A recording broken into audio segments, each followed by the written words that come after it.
నేతలను కేసీఆర్ఏ పిలిపించుకుని మాట్లాడుతున్నారు. మాజీ మంత్రి జగదీష్ రెడ్డి, ఎంపీ వద్దిరాజు రవిచంద్ర, ఎమ్మెల్యేలు కాళీ యాదయ్య, కోవా లక్ష్మి, అనిల్ జావాద్, ఎమ్మెల్సీలు చల్ల వెంకటరామరెడ్డి, భానుప్రసాద్తో పాటు పలువురు నేతలు గులాబీబాస్ను కలిశారు.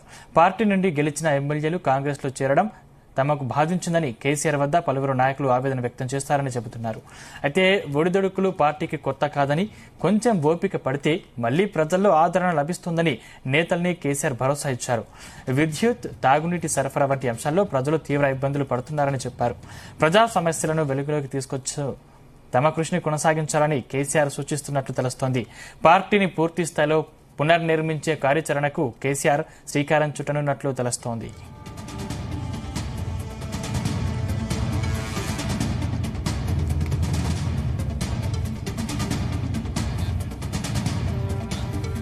ఈ అంశానికి సంబంధించిన మరింత పూర్తి సమాచారం మా బ్యూరో చీఫ్ నరేందర్ అందిస్తారు. Narender, good morning Sandeep.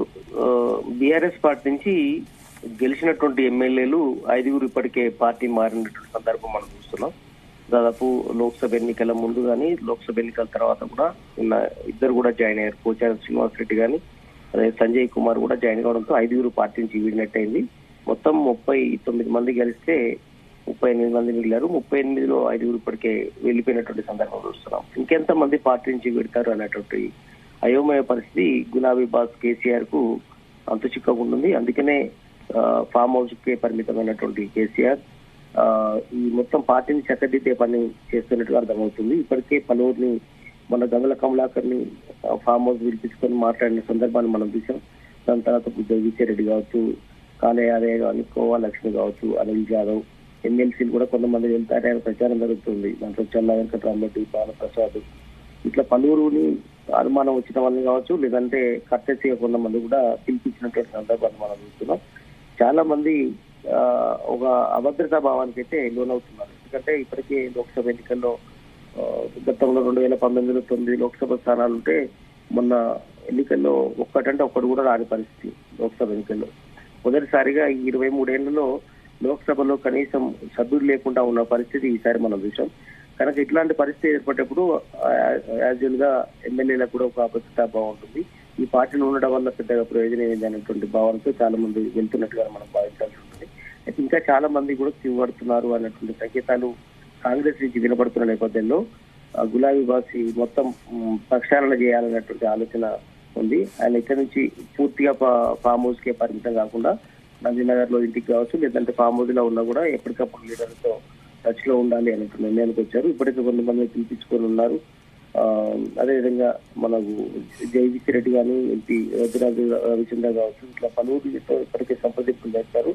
మన పార్టీ నుంచి వెళ్తారని కాకపోయినా కొంతమంది వాళ్ళతో మాట్లాడి మిగతా వాళ్ళను బుద్ధించే ప్రయత్నం చేయాలని కూడా చేస్తున్నటువంటి పరిస్థితి చూస్తున్నాం. ఎందుకంటే ఇప్పటికే చాలా అంశాల్లో రాష్ట్ర ప్రభుత్వం ఫెయిల్ అయిందని పలు సందర్భాల్లో కేటీఆర్ కావచ్చు, హరీష్ రావు కానీ మిగతా నేతలందరూ కూడా ప్రెస్ మీట్లు పెట్టుకున్న నేపథ్యంలో ప్రధానమైనటువంటి అంశాలు విద్యుత్ కావచ్చు, తాగునీటి అంశాలు కావచ్చు, పెన్షన్లు కావచ్చు, ఇవన్నీ టైంకి ఇవ్వట్లేదు అనేటువంటి చేస్తున్న నేపథ్యంలో వీటి మీద ఖచ్చితంగా ఫైట్ చేయాలని కూడా కేసీఆర్ నిర్ణయించుకున్నట్టు తెలుస్తుంది. ఇక్కడ నుంచి ఏమాత్రం ఒప్పుకోవటానికి లేదు. ఇక జనాల్లోకి వెళ్ళాలి. ఎందుకంటే ఇప్పటికీ 7.5 నెలలు 8 నెలలు అవుతున్న నేపథ్యంలో ఇక ప్రజాక్షేత్రంలోకి వెళ్ళి ఖచ్చితంగా జనాల సమస్యల మీద పోరాడాలి అనేటువంటి ఆలోచన ఉంది. ఇష్టానుసారంగా ఎమ్మెల్యేని పశువులను కొన్నట్టు కొంటున్నారని కూడా ఇప్పటికే బీఆర్ఎస్ పార్టీ ఆరోపణ చేస్తున్న నేపథ్యంలో ఇక్కడ నుంచి పెద్ద ఎత్తున ఆందోళన కార్యక్రమాలు కూడా నిర్వహించాలి. ఒక కోర్టు మెట్లు ఎక్కాలి. ఇప్పటికే హైకోర్టులో దారుణ న్యాయమూర్తితో పాటు పలువురి మీద నమోదైనటువంటి అంశం మీద అవసరమైతే సుప్రీంకోర్టు కూడా వెళ్ళి వాళ్ళ అనర్హత పిటిషన్ వేసి వాళ్ళని సభ్యత్వం పోయేలా, ఎమ్మెల్యే సభ్యత్వం పోయేలా చర్యలు తీసుకోవాలని కూడా చేస్తున్నటువంటి సందర్భాన్ని మనం చూస్తున్నాం. ఏదైనా కూడా కేసీఆర్ అయితే మేల్కొన్నట్టే అనిపిస్తుంది. చాలా కాలంగా ఫామ్ హౌస్ కే పరిమితమైనటువంటి ఏదైతే ఉందో ఆయన నింద నుంచి బయటపడేందుకు తెలంగాణ భవన్ కానీ నందినగర్ లో నివాసంలో ఎక్కువ టైం కేటాయించాలనేటువంటి ఆలోచన అయితే చేస్తున్నట్టు అర్థమవుతుంది. ఖచ్చితంగా ప్రజా సమస్యల మీద పోరాడుతూ ఖచ్చితంగా అందించినట్టు ప్రతి అంశాన్ని వాడుకోవాలని చూస్తున్నారు. అందుకనే కేసీఆర్ ఇక్కడి నుంచి పూర్తి స్థాయిలో జనాలకు అందుబాటులో ఉండాలన్నటువంటి నిర్ణయానికి వచ్చినట్టు తెలుస్తోంది. నరేందర్, అంటే నిన్న జరిగిన సమావేశానికి కొంతమంది దూరంగా ఉన్నట్టు తెలుస్తుంది. వాళ్ళు కూడా పార్టీ మారుతారనే ప్రచారం కూడా జరుగుతుంది. అంటే పార్టీ మారిన నేతలపై బీఆర్ఎస్ పార్టీ ఏమైనా చర్యలు తీసుకునే అవకాశం ఉందా?